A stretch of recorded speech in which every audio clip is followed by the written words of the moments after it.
Започнува актуелна тера. Еве ги вестите на денот. Невреме на Балканот битува силно, ама краткотрено заплискана. Груевски не бара 500.000, туку 50.000 евра од заев, втор ден од судскиот процес. За белите траги аеросолите од авионите, дали силен доказ, се врти на интернет. И национална географија дојде во Дихово. Никола Груевски и Зоран Заев се појавија на денешното продолжение на судскиот процес во кој Груевски го тужи Заев за клевета околу продажбата на Македонска банка. Груевски вели дека му се повредени честа и угледот. Заев пак тврди дека постапувал според законите. Заев за прв пат објави дека објавената аудиоснимка му ја доставил Ден Дончев. Заев има измислено сценарио на една интензивна, обемна и агресивна медиумска кампања во изнесување на невистини за да му наштети на мојот углед и на честа. Ова го наведе тужителот Груевски во едночасовниот исказ со одговарање на прашањата на денешното рочиште во случајот во кој тој го тужи Заев за клевета и навреда. Заев пак, кој директно му поставуваше прашање на премиерот, за прв пат објави дека објавената аудиоснимка во седиштето на партијата му ја доставил поранешниот генерален секретар на ВМРО ДПМН Ден Дончев, кој беше на таа функција во периодот во кој опозицијата тврди дека е направена снимката. Не би сакал никој да биде на моје место, додаде Груевски, кој тврди дека не му било пријатно подолг временски период да ги гледа и да ги слуша како што рече тие измислици и за нив да биде прашуван во контактите со познати и непознати лица. Тој рече дека се работело и за тешка и континуирана повреда на неговиот углед и на честа. Во својот исказ пак Заев тврдеше дека немал никаква намера да им наштети на честа и на угледот на премиерот, туку дека постапувал согласно законите како граѓанин, но и како председател на најголемата опозицијска партија, која реагирала за нешто што сметала дека нешто е незаконски, неетички. Инаку Заев го брани судски тим од 6 луѓе, а Груевски адвокатот Никола Додовски. И двајцата денеска стигнаа во судот пред закажаното рочиште, кое почна точно во 9 часот. Адвокатот на Груевски соопшти дека ја намалуваат сумата што ја бараат како оштета од 31 милион денари на 3 милиони и 100.000 денари. Според него ова го прават затоа што штетата што ја претрпел Груевски не можела да се надомести со ништо, додавајќи и сакале да ги уверат судот јавноста дека целта не им била материјална корист, туку докажување на вистината. Кривична за поранешниот секретар на Црвениот крст во Битола. СВР Битола поднесе кривична пријава против НХ 58 години од Битола, секретар на општинската организација Црвен крст од Битола, за сторено кривично дело, злоупотреба на службената положба и овластување.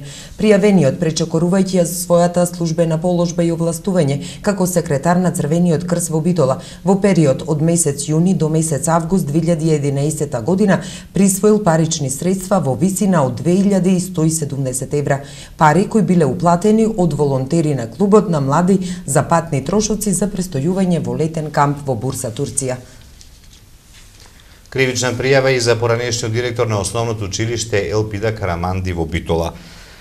СВР Битола поднесе кривична пријава против ИБ 57 години од Битола, вработен како наставник по физичко воспитување во основното училиште Елпида Караманди, поранешен директор на училиштето, за сторено кривично дело злоупотреба на службената положба и овластување.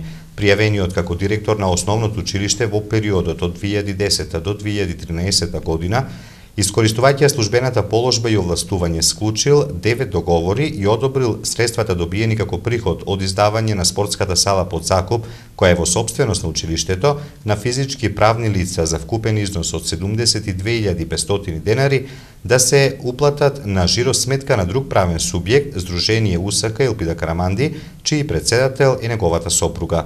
Исто така пријавениот без да склучи договор за закуп на спортската сала и без никаков надомест на ДД да ја користи спортската сала за фитнес вежби, и овозможил стекнување на приход во износ од 150.000 денари, кој се остварува со наплата на чланарина од членовите на фитнес клубот, кој во тој период не бил регистриран како правно лице.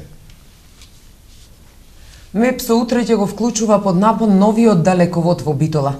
За таа цел денеска информираат јавноста околу безбедноста, односно се бара почитување на сите ознаки кои укажуваат на внимателност. МЕПСО ја известува јавноста дека утре, значи среда, 3 септември 2014 година, ќе биде ставен под напон новиот двосистемски 110 киловолтен далековод кој што ги поврзува трансформаторските станици Битола 3, Битола 4 и Битола 2. Со цел зачувување на безбедноста во рамките на далеководната траса, ги известуваме и апелираме до жителите на селата Лавци, Крстуар, Кравари, Поешево, како и до жителите на населбите Буковски ливади и Брусничка населба да се придржуваат строго до поставената сигнализација на самите далеководни столбови со цел зачувување на општата безбедност. Еве што ги гледате во продолжението на Актуел.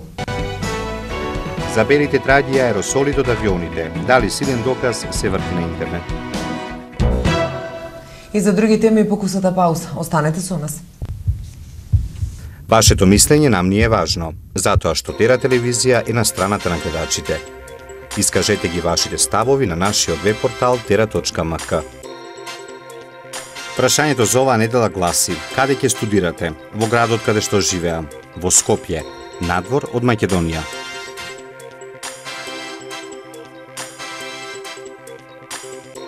За резултатите од анкетата читајте на tera.mk или гледајте во вестите на Тера телевизија.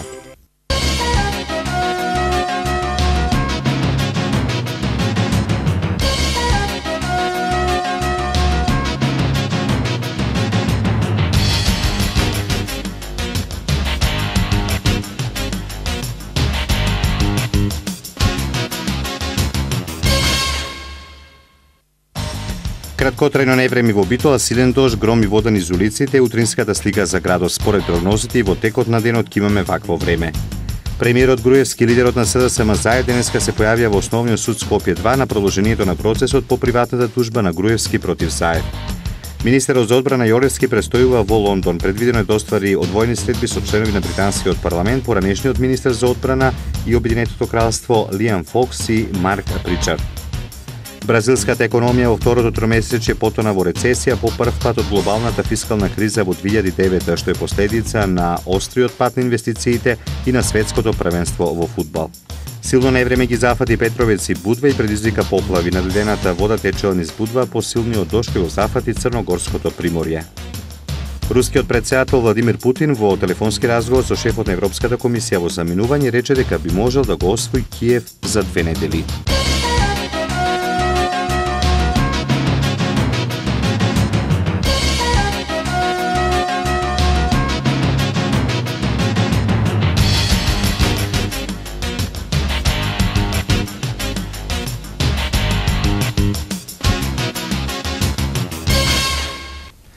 Поројните врнежи проследени со силен ветер, грмежи на одредени места и град не го напуштаат регионот во почетокот на септември, кој е соочен со следните неколку дена со нестабилно време, јавуваат медиумите од целиот регион. А кај на сутрово краткотрајно невреме, силен дожд, гром и вода низ улиците, утринската слика за градот. Според прогнозите во текот на денот ќе имаме вакво време. Во текот на целиот ден ќе се задржи облачно, свежо и врнежливо време со ретки грмежи и умерен југоисточен ветер, а наместа повторно ќе наврнат над 30 литри на метар квадратен дожд. Температурата ќе се движи од 20 до 25 степени. Од утре ќе има значителен пад на дневната температура. Период на променливо облачно време со повремени врнежи од дожд, како и локална појава на грмежи, започна денеска и според метеоролозите се очекува да трае се до следниот викенд. Променливото облачно време со повремени врнежи со променлив интензитет и со локални грмежи ќе се задржи до крајот на неделава. Црвен метеоаларм е издаден во Хрватска поради циклонот Симеон кој зафати подрачје на цел Јадран. Имено во изминатите 24 часа во Дубровник наврнаа повеќе од 190 литри дожд на квадратен метар, што одговара на 3-месечен просек на врнежи во есенските месеци. Нестабилно време ќе се задржи оваа недела во Црна Гора. До утрово во Петровец наврнаа 200 литри дожд на квадратен метар, во Будва вчера за само 6 часа имаше повеќе од 130 литри дожд, што е за 120% повеќе од вообичаените количини во месец септември. Остануваме горе на небото, за белите траги, за некои теорија на заговор, за некои чиста вистина. Науката вели нема докази, но на интернет се појавуваат видеа во кои се тврди дека хемиските бели траги од авионите всушност испуштаат аеросоли. Маја Богоевска. Повеќето луѓе се воодушевени од гледката на белите авионски траги на чисто сино небо, но не секогаш таквите траги се невини, барем според оние кои веруваат дека светот хемиски се запрашува од небото, што во светот се смета како теорија на заговор. Се прават разлики меѓу хемиските траги и трагите од кондензацијата. Според нив, тоа се хемиски отрови со кои властите се обидуваат да ги контролираат граѓаните и временските прилики. Илјадници граѓани на САД и Канада покренале тужби против своите влади поради ова тврдење. Науката пак од друга страна, барем според досегашните истраги, вели дека тие били траги настануваат со кондензација на нормални емисии на издувни гасови на авионите, а ниедна од тие истраги не открила ништо сомнително.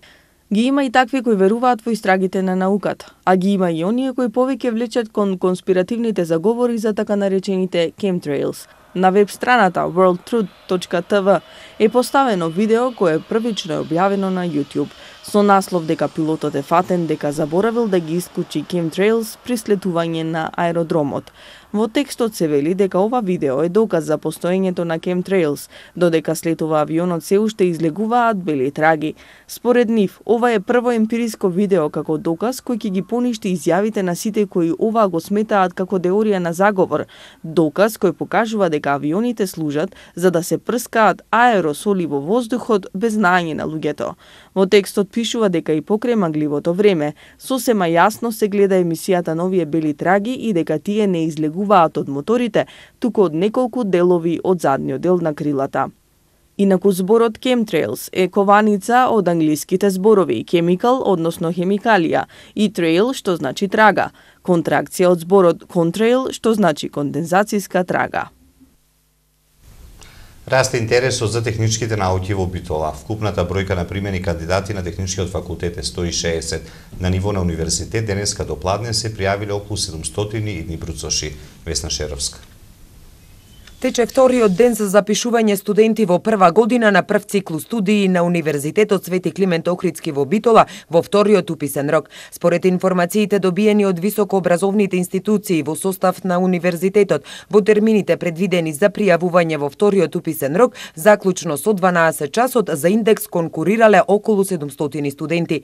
Од првичните резултати најголем интерес во вториот уписен рок кандидатите покажале за Факултетот за информатички и комуникацијски технологии, Факултетот за туризам и угостителство, Факултетот за безбедност, Технолошко-техничкиот факултет и Факултетот за биотехнички науки. Од Техничкиот факултет во Битола денеска не информираат дека се пријавиле поголем број на матуранти за упис во овај втор уписен рок во споредба со првиот. Најголем интерес идните студенти пројавиле за одсекот сообраќај и транспорт. На Технички факултет Битола во вториот уписен рок се пријавија вкупно 83 матуранти, што се гледа дека во однос на првиот уписен рок имаме поголем интерес и вкупната бројка во двата уписни рока е 160 матуранти. Најголем интерес на Технички факултет Битола има на одсекот за сообраќај и транспорт. Политиката на Техничкиот факултет во Битола е таа што нуди современи студиски програми комбинирани со практична настава, кои што во услови на брз технолошки развој ја зголемуваат потребата од квалитетен инженерски кадар, вели продеканот на оваа институција. Еден од приоритетите на Технички факултет Битола е соработка со домашните и странски фирми кои сакаат да отворат своји капацитети во земјата.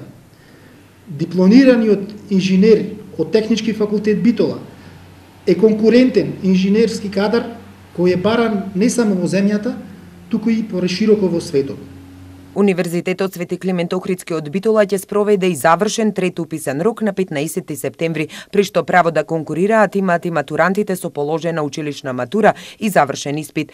Инаку, според конкурсот во прва година до дипломски студии во академската 2014-2015 година на универзитетот можат да се запишат 3665 студенти, од нив 2155 се во државната квота, 970 во квотата со кофинансирање и 540 места за вонредни студенти. И национална географија дојде во Подпилистерско Дихово.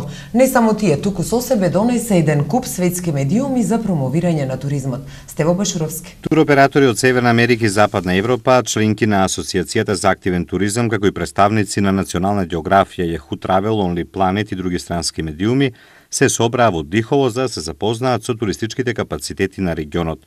Настанот е дел од турата Недела на авантури, организирана од страна на Интернационалната асоциација за активен туризам, кој е светски лидер во индустријата за овој вид туризам.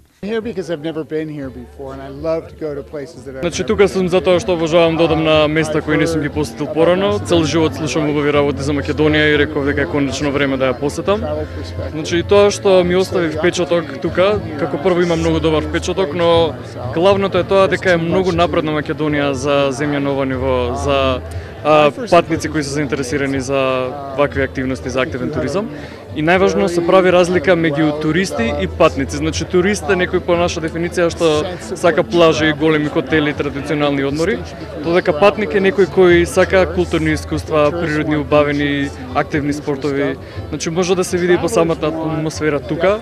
Јас само сум бил тука еден ден и веќе сум фасциниран. Значи нашиот престој во Свети Наум беше одличен. Начинот на кој се поголтвува храната е секаде прекрасен, начинот на кој се презентира. Така да многу сум задоволен од сега со нашата посета.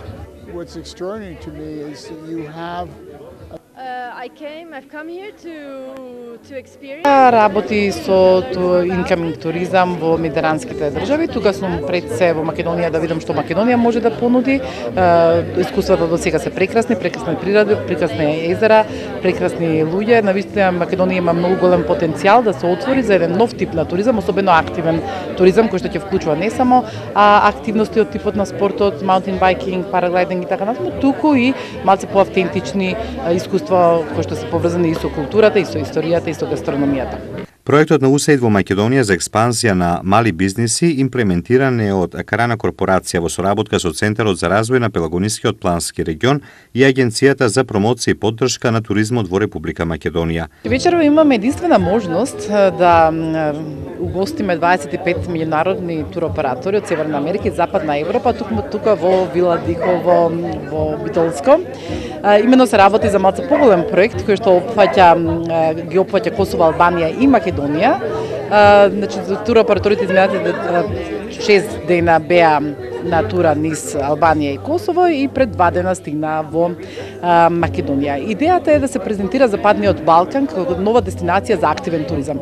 Значи Македонија до сега се рекламираше на CNN и по други можни портали како дестинација за туризам, меѓутоа никогаш за активен туризам. И што е активен туризам не представува само јавање коњи, параглайдинг, пешачење, банџи џампинг, туку представува целокупно локално автентично искуство, а тоа представува нели и гастрономијата, автентичната градба, автентичните села и автентичната македонска гостопримливост. И токму затоа сме тука вечерва во Вила Дихово, каде што Пеце не гости, ни ја покажува гостопримливоста на локалното население. На овој настан е промоција на туристичките потенцијали на Република Македонија во регионот Пелагонија, нивно позиционирање во понудите на дојдените туроператори, односно отворање на нови интернационални пазари за нашиот туристички производ.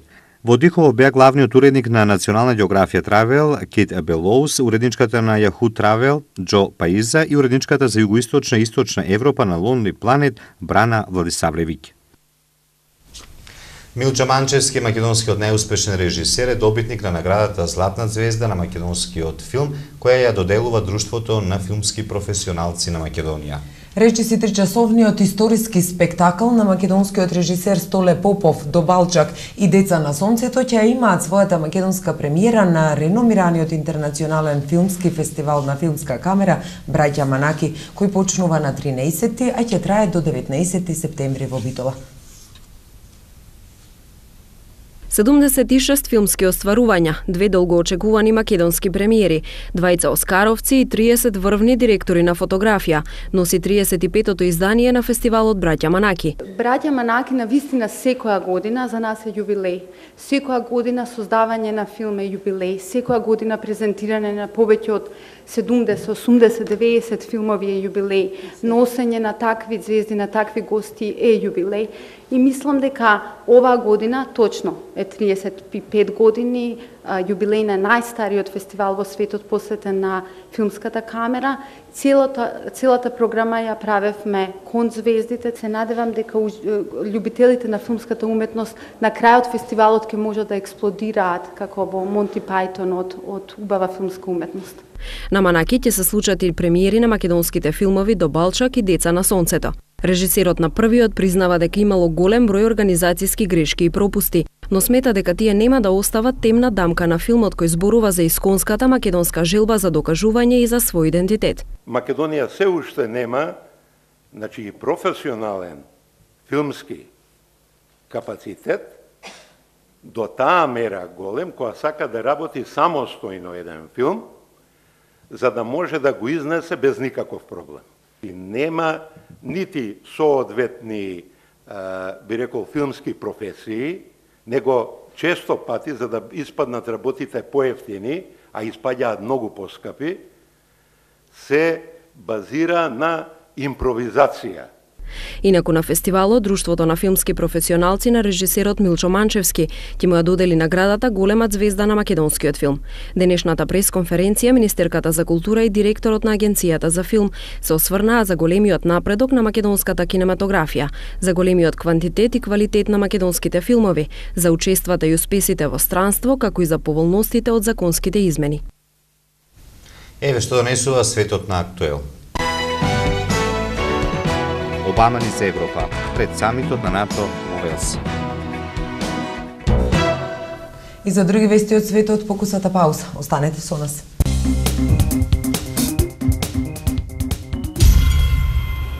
Во Битола презентирана изложбата «Став». Поетско попладне со Венко Андоновски под наслов «Сиже и фабула». Изложба на стрипови, фантастика, научна фантастика, митови и легенди. Аеродромот во Луган се разурнат, јавија денеска украинските и руските електронски медиуми, повикувајќи се на луганските власти. Вршителот на должност началник на регионалната администрација Ирина Веригана изјави дека не постои можност за слетување на авиони, бидејќи пистата е уништена. Представникот на Украинскиот совет за национална безбедност и одбрана Андреј Лисенко соопшти дека украинските војници добиле наредба и се повлекле од селото Ѓорѓевка и од аеродромот во Луганск. Според украинските медиуми се повлекле околу 300 украински војници, а во 5-часовните борби загинале повеќе од 20, да се повредени 40 војници. Локалните власти во Луган соопштија дека ситуацијата во градот и денеска е тензична, дека се пука и оти понатаму нема електрична енергија и вода. Руското министерство за надворешни работи синоќа соопшти дека е шокирано од изјавата на украинскиот министер за одбрана Валерий Гелетеј, кој предупреди дека со Русија на повидок е голема војна во која би можеле да настрадаат десетици илјади лица. Наведувајќи дека Гелетеј на својот Facebook профил напишал дека операцијата за ослободување на источна Украина од терористите е завршена и оти на повидок е голема патриотска војна во која би можеле да настрадаат десетици илјади лица. Руското министерство нагласи дека со таквите изјави украинскиот министер го вовлекува украинскиот народ во продолжение на граѓанска војна. Украинската криза почна кон средината на април и досега во источниот дел на земјата, каде живее претежно руско население, загинале според податоците на Обединетите нации повеќе од 2500, а повредени се 6000 лица. Курдските сили имаат помош од американските борбени авиони, а борбата на курдите против исламската држава се чини дека ги обедини доскорешните големи противници Ирак и САД. Премиерот во заминување на Ирак Нури Ал-Малики рекол дека земјата ќе биде гробница за џихадистите, припадници на организацијата Исламска држава. Ирачките вооружени сили заедно со шиитските паравојни сили, курдските трупи, водат жестоки борби против членовите на Исламската држава. Ирак ќе биде гробница за Исламската држава, рекол Ал-Макили во една од своите последни изјави како премиер. Најголеми борби минатиот викенд се водеа североисточно од Багдад, каде што илјадници, главно шиити, се заробени од Исламската држава. Американскиот председател Барак Обама денеска пристигнува во Европа. Тој треба да ја посети Естонија, а потоа ќе патува во Велика Британија на самитот на НАТО. САД и нивните европски сојузници воведоа серија санкции против Русија поради нејзиното мешање во кризата во Украина. Се очекува Обама да пристигне во Естонија вечер. Утре ќе се сретне со председателот Томас Хендрик Илвес, а подосна ќе им се придружат и председателите на другите две балтички држави, Летонија и Литванија. Самитот на НАТО во Велс се одржува на 4 и на 5 септември. Денес на 4-тиот ден на светското првенство во кошарка. Слободен ден за актерите од АИБ групата, но затоа во групите С и Д во Билбао и Гран Канарија веќе започнат преварите од третото коло. Зоран Мишевски. Вчера Грција и Шпанија со третата победа од исто толку надпревари го обезбеди осмина финалето на 17-тото светско првенство кој што се одржува во Шпанија. Во Севилја, Грција подобра од Порторико со 90-79, иако имаше многу скепса заради новиот селектор, на играњето на звезди како Спанулис и Шорцианидис, грците делуваат многу хомогено и може да бидат темпирана бомба за фаворитите на ова светско првенство. Шпанија се разигра и водена од Пау Гасол го декласираше составот на Бразил со 82-63 во Гранада во спектакуларна атмосфера која што потсети на деновите кога Шпанија беше светски првак пред точно 8 години во Јапонија. Денес во Гранада и во Севилја нема кошарка бидејќи е слободен ден за А и Б групата, додека пак во Билбао и Гран Канарија си играат мечевите од третото коло во С и Д групата. Задна се дуелот помеѓу Ангола и Мексико, во тек мечот на Украина и Турција. Од 17:30 играат Австралија против Литванија и Соединетите Американски држави против Нов Зеланд. Од 20 часов Словенија е фаворит против Јужна Кореја, а од 21:30 се среќаваат Финска и Доминиканската република. Утре и во четврток на програмата се четвртото и петото коло од сите 4 групи, додека пак во петок е првиот слободен ден на шампионатот. Од сабота караванот се сели во Мадрид и Барселона, каде што започнува нокаут фазата. Од осмина финалето, секој пораз значи враќање дома. Од Гранада, Шпанија, Зоран Мишевски. Сега за времето во наредните денови.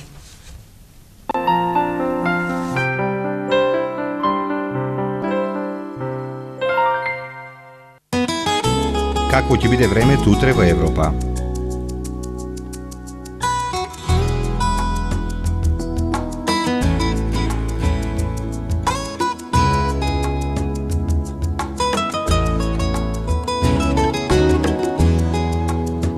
За времето утре на Балканот.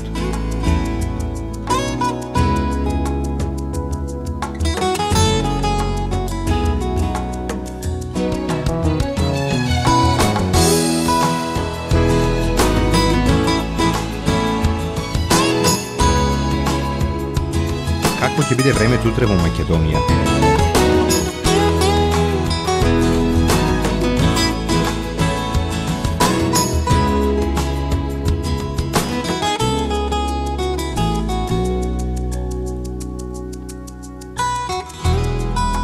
Следува временската прогноза за времето утре во регионот.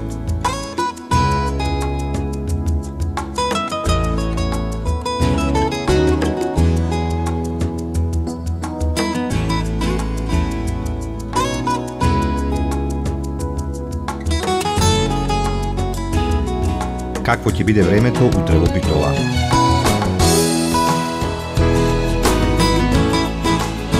Следува временската прогноза за следните денови во Битола. Какво ќе биде утре времето во Ресен? Следува временската прогноза за следните денови во Ресен. Евеа прогнозата за времето утре во Прилеп. Какво ќе биде времето во наредните денови во Прилеп? Какво ќе биде времето утре во Кичево? Следува временската прогноза за следните денови во Кичево.